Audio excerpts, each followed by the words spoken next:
Welcome to the March edition of What's on My Desk. I'm filming this a little late, just because March was a pretty crazy month. Unfortunately, my cat went missing, which has been very emotionally challenging for me. There's still a chance she'll come back, but it's been a while now. So anyway, it's taken a lot of time out of my already small creative time searching for her. But let's get down to it. So I've been still working on my country diary. I just have a portion of the title page painted January, February. If you want to see more details of this, you can check out my country diary videos. And then this is March so far, even though we're at April 3rd right now. So I have to ink in some of my writing, paint in these first little flowers. There's so much coming out now. It's really exciting botanically. And then more of my writing, and then this is what I have completed for painting for the March entries so far, the beautiful trillium and flowering currant. And then I'll have my April title page, started my April notes. So that's what I've been up to with my painting. It's been a lot trying to balance that. And then I've also been working on a 1-hour free class that you'll be able to sign up for. So that's taken a lot of my time, but it's not something visually you can see right now.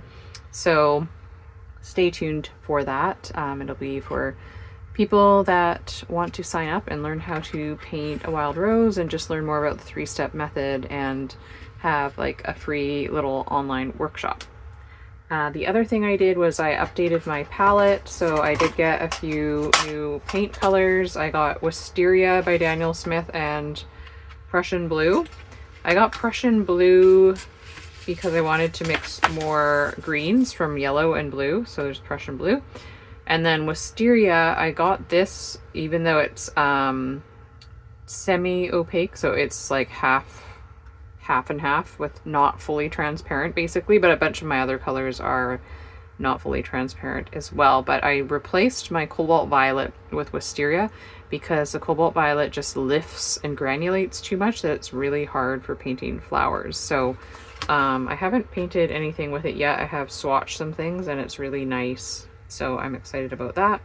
So I added that in, so then I made my new little palette chart. I always have this chart because it's just so helpful for mixing colors. Then it just fits right in the top of my palette, and this closes and that closes, and that's nice and organized, and I always have it with me. The next thing I did was I went ahead and took all my blues and all my yellows and made a green chart, just because I usually use pre-mixed greens, but I thought I would see how many different types of greens I could get from what I have in my palette with blue and yellow. So quite a few. In some of them are quite similar, but sometimes people ask why to mix the green or use a pre-made green. I usually use a pre-made green and mix a blue or a yellow or a gray into it. But it is nice to do this sometimes. It looks more natural sometimes, and the colors can separate, and that also gives a nice effect. So it really just depends, but I could make a whole video on when you would want to use the green mix and when you'd want to mix these. So at some point I might do that, but anyway, I just now know all the greens that I can make from my blues and yellows. This is my old chart that I got rid of, and I just wanted to swatch some things on the back, so I really wanted to see what sorts of colors I could get mixing brown and purple together. So that's just one range of brown and purple. Actually, I think this is Wisteria with all my browns. I have to make an actual chart so I remember that. So that's just sort of a scrap now.